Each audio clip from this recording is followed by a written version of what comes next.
నమస్కారం. విష్ణు పురాణం 18వ భాగంలోకి వచ్చాం. యయాతి కథ వినబోతున్నామండి. ఇంతకుముందు యదువంశం గాథ మనం విన్నాం. ఒక 5, 6 ఎపిసోడ్లుగా సుమన్ టీవీలో కనిపిస్తుంది. మీరు చూడొచ్చు. అంటే కృష్ణుడు ఎందుకు యదువంశంలో శాపగ్రస్తమైన యదువంశంలో జన్మించాడు అని చెప్పటం కోసం ఒక 3, 4 ఎపిసోడ్లుగా యయాతి చరిత్ర అంతా చెప్పబడింది. ఇక్కడ కొంచెం విష్ణు పురాణంలో కొంచెం బ్రీఫ్గా వెళ్తుంది. అయితే శుక్రుడు తన కుమార్తె అయిన దేవయానితో అట్టే ప్రేమగా ఉండకుండా అల్లుడు శర్మిష్ఠతోటి ప్రేమగా ఉంటున్నాడన్న కోపంతో యయాతిని ముసలివాడివైపోమని శపించాడు. వృద్ధాప్యం వచ్చేయాలి అని. అయితే ఈ ముసల్తనాన్ని ఓడ్చుకోలేక యయాతి శుక్రుణ్ణి ప్రార్థించి అనుమతి పొంది ఒకనాడు తన కొడుకులందరినీ రప్పించి ఇలా అడిగాడట. ఈ ముసల్తనం వల్ల భోగానుభవం లేక చాలా చింతకి గురయ్యాను. నా కోరికలు తీరే వరకు మీలో ఎవరో ఒకళ్ళు మీ యవనాన్ని నాకిచ్చి ముసల్తనం తీసుకోవాలి. ఎవరైతే ఇట్లా తీసుకుంటారో వాళ్ళకి రాజ్యాధికారం ఇస్తానని అన్నాడు. అనేసరికల్లా ముసల్తనం అంగీకరిస్తారా ఎవరైనా? ఉన్నట్టుండి ఓ 24, 26 సంవత్సరాల పరువంలో ఉన్నవాడికి 70, 80 ఏళ్ల వృద్ధాప్యం, కాళ్ళు ఉనికిపోతాయి, కళ్ళు కనపడవు, చర్మం ముడతలు పడిపోతుంది, స్త్రీ సౌఖ్యం ఉండదు, ఆహార సౌఖ్యం ఉండదు, నిద్రా సౌఖ్యం అసలు ఉండదు. ఏ సౌఖ్యము లేని వృద్ధాప్యాన్ని ఎవరు తీసుకుంటారు? ఏ కుమారుడు ఒప్పుకోలేదు. కానీ కడసారి వాడైన పూరుడు మాత్రం దానికి ఒప్పుకున్నాడు. నేను తీసుకుంటానన్నాడు. అయితే యయాతి పైనున్న 4 కుమారుల మీద కోపం తెచ్చుకుని మీ కొడుకులు రాజార్హులు కాకపోదురుగా కానీ శాపం ఇచ్చి పూరునికి తన ఆ ముసల్తనాన్నిచ్చి వాడి యవనాన్ని తాను గ్రహించి చిరకాలం యథేచ్ఛగా కామోపభోగాలు తన భార్యలతోటి విశ్వాచి అనే అప్సరసతోటి కూడా యవ్వనం పూర్తిగా అనుభవించి ఒకనాడు తన మనసులో ఇట్లా అనుకున్నాడట. ఇన్నాళ్ళు వివిధ భోగాలు అనుభవించాను, వెలితి లేదు, స్థల వెంట్రుకలతో సహా శరీర బలం జీర్ణించిన ముసల్తనం వచ్చినా కూడా ఆశలు జీర్ణించవు. అవివేకులమైన వాళ్ళు ఆశకు చుట్టుకుపోయి వివిధ దుఃఖాలు అనుభవిస్తారు.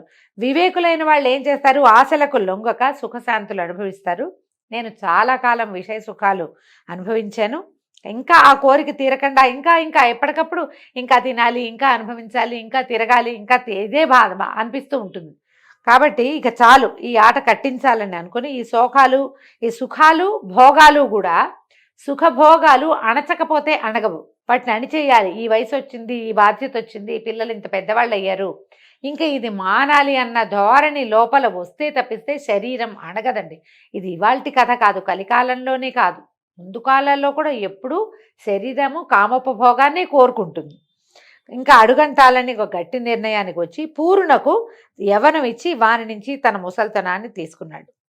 అతడికి పరిపాలకుడుగా పట్టాభిషేకం చేశాడు. తపశ్చర్య కోసం అడవికి వెళ్ళిపోయాడట. అయితే పూరుడు ఏం చేశాడు? నలుదిక్కులా కలిగిన రాష్ట్రాలకి వరుసగా తన అన్నల్ని పరిపాలకులుగా నియమించి అంతకు అధినేతగా తానుంటూ రాజ్యపాలన చేస్తూ ఉండేవాడు. ఇక యయాతి కొడుకులలో పెద్దవాడైన యదువు వంశ కథ చెప్తాను విను. యదువంశ వర్ణన నుండి మనం ఇదివరకు విన్నదే ఇక్కడ ఇంకొక రకమైన వివరం కనపడుతుంది.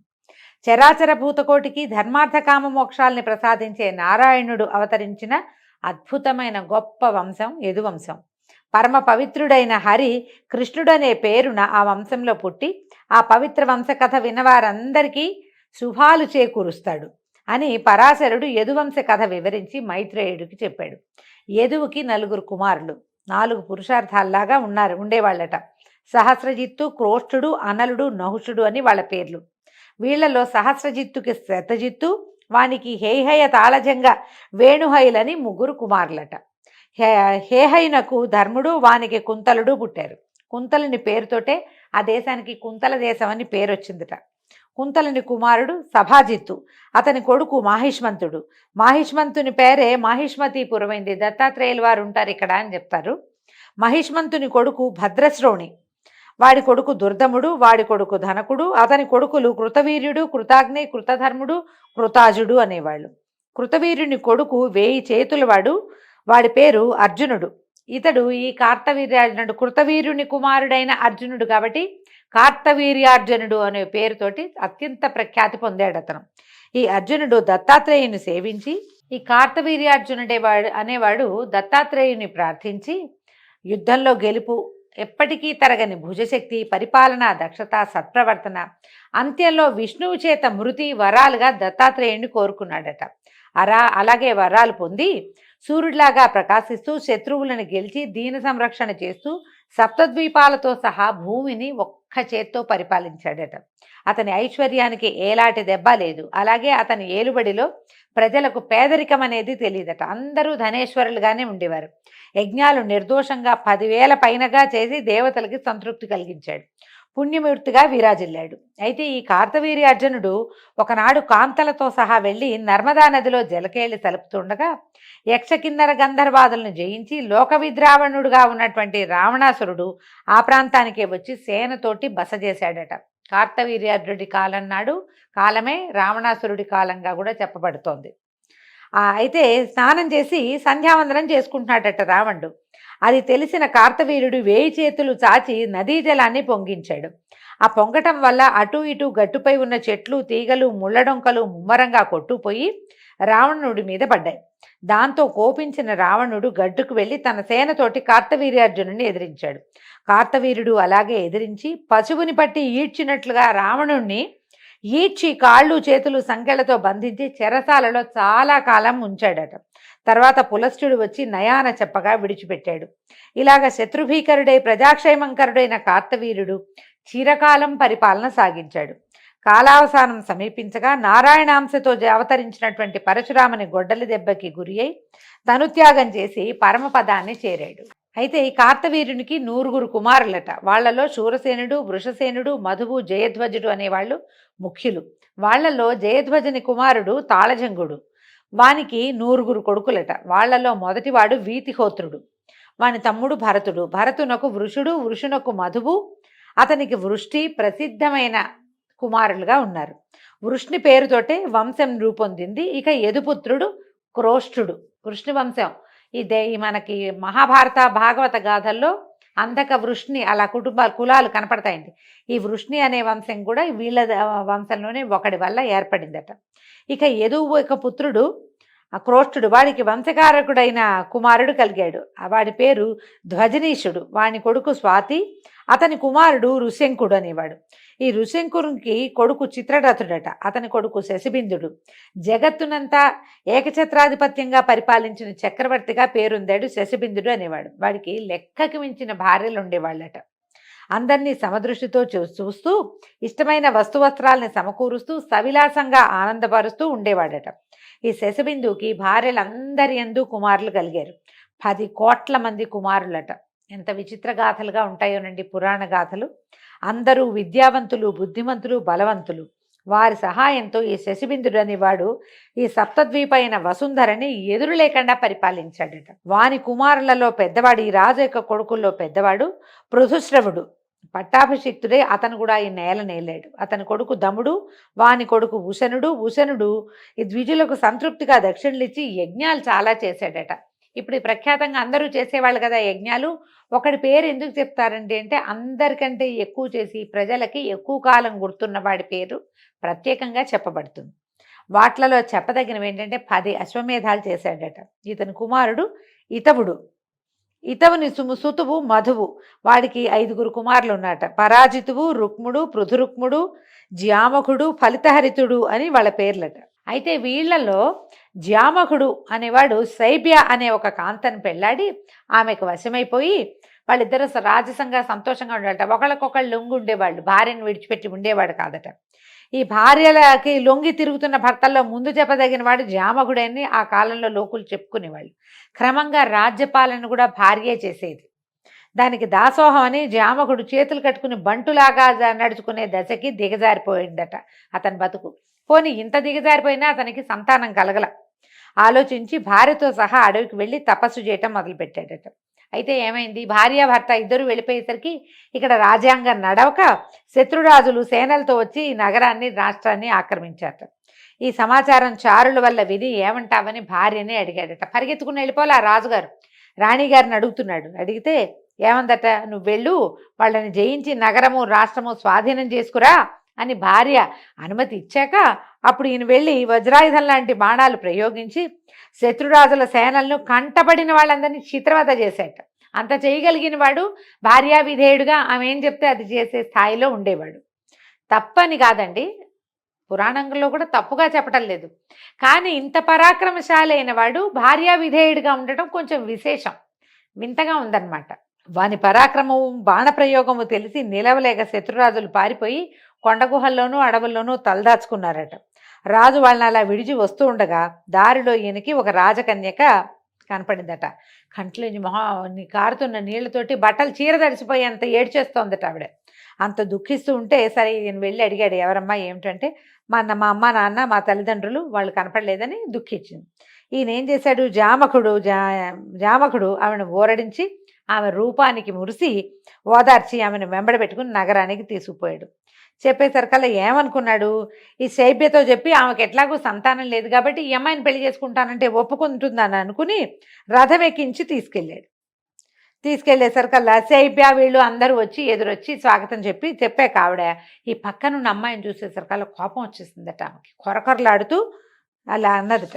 అయితే ఆవిడకి ఆ కోపంతో ఆవిడ ఏమంది, ఎవరిది, ఎందుకు తీసుకొచ్చావు, దీన్ని మోహించావా, పెళ్లి చేసుకోవాలని అనుకుంటున్నావా ఈ ముసల్తనంలో, అది కూడా నేనుండగా ఇదేం విపరీత బుద్ధి నీకు అని గసిరిసింది భర్తని. గసిరేసరికల్లా ఈ శైబ్య మాటలకి జంకి గుండె దడదడలాడగా బెదురుతూ చూసి రాజు ఏమన్నట్ట, ఇది కోడలు అని చెప్పాడట.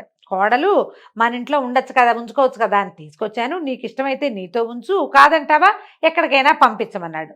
పంపించంగానే వెంటనే శైబ్య, ఏమయ్యా ఏమిటి మాయ మాటలు మాట్లాడతావు, నేనేమో గొడ్రాలని ఆవిడే చెప్పుకుంటోంది, పుట్టు సంతతి లేని దాన్ని, నీకు ఇంకో భార్య ఏమో లేదు, శైబ్య నేను ఒక్కదాన్నే ఉన్నాను, నీకు కొడుకు ఎక్కడున్నాడు, నీది కోడలు ఎట్లా అవుతుంది అని అనేసరికల్లా రాజుకి ఏం చెప్పాలో తెలియలే. కానీ ఆమెతోటి ఈ అమ్మాయి నాకు నచ్చింది, దీన్ని నేను పెళ్లి చేసుకుంటా, నీకు ఎటాకు పిల్లలు లేరు, ఇవికి సంతానం కలుగుతుంది నా వల్ల, వాళ్ళు రాజు అవుతారు, అట్లాంటి వాక్యాలు చెప్పడానికి ఆయనకి ధైర్యం గుండె చాలలేదనమాట. ఎందుకంటే ఆమె మాట వినడానికే ఆయన అలవాటు పడున్నాడు, లోపల వణికిపోతున్నాడు భయంతో.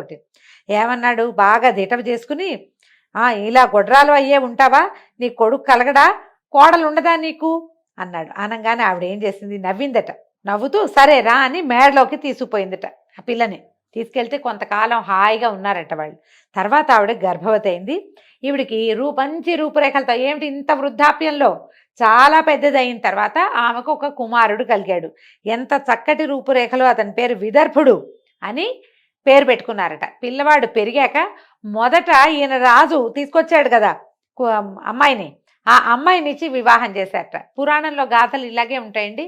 ఇంతకుముందు కూడా చాలా వయసున్న అమ్మాయిని పెళ్లి చేసుకున్న గాథలు 2-3 విన్నాం. ఇప్పుడు ఇట్లా ఏ అమ్మాయి అయితే మా వీళ్ళ ఇంట్లోకి వచ్చాక పుట్టాడో కుమారుడు, అతనికిచ్చి వివాహం చేసుకున్నారు. రాజ్యాధికారం అప్పచెప్పి తన కొడుకుకి ఈ విదర్భుడికి రాజ్యాన్ని అప్పచెప్పాడు. ఎప్పుడైతే ఈ పరిపాలకుడుగా విదర్భుడు అయ్యాడో ఆ ప్రాంతాన్ని విదర్భ దేశంగా ప్రఖ్యాతి పొందిద్దట. విదర్భదేశం, వైదర్భి అంటే మనం రుక్మిణీదేవి విదర్భ రాజకుమార్తె, ఆమెను వైదర్భి అని పిలుస్తారు. అతనికి 2 కుమారులు పుట్టారు, క్రధకైశికుడు, రోమపాదుడు అని వాళ్ళ పేర్లట. రోమపాదుని కొడుకు విభ్రుడు, వాడి కొడుకు ధృతి కొడుకు కౌశికుడు, వీడి కొడుకు చేది. ఈ చేది వంశీయులు చైద్యులు, ఆ దేశానికి చేది దేశం అని పేరుంది. మళ్ళీ ఈ చేది దేశం ఏదో కాదండి, శిశుపాలుడు పుట్టాడు కదా, శిశుపాలుడు ఉన్నాడు. ఎలాగ మనకి జయవిజయులు ఇద్దరు 3 జన్మలు ఎత్తారంటారు. 3వ జన్మలో శిశుపాల దంతవక్తులుగా జన్మించారు. ఆ శిశుపాలుడు మళ్ళీ ఎవరో కాదు, కృష్ణుడి యొక్క మేనత్త కుమారుడు.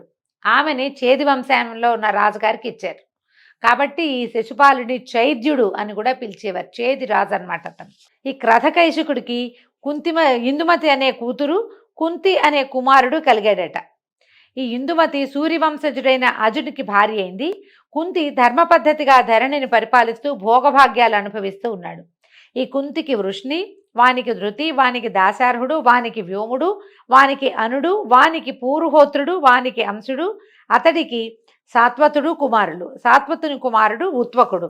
ఈ జామకుని వంశకథలు భక్తితో విన్న వాళ్ళకి ఏ పాపాలు అంటవట. అంటే ఒక కన్యను వలచి కూడా ఆమెని కోడలుగా చేసుకోవటానికి అంగీకరించి దానివల్ల సంతానాన్ని పొందాడు ఈ జామకుడు. అందుకని ఇతని కథ వింటే పాపం అంటదని చెప్తారు.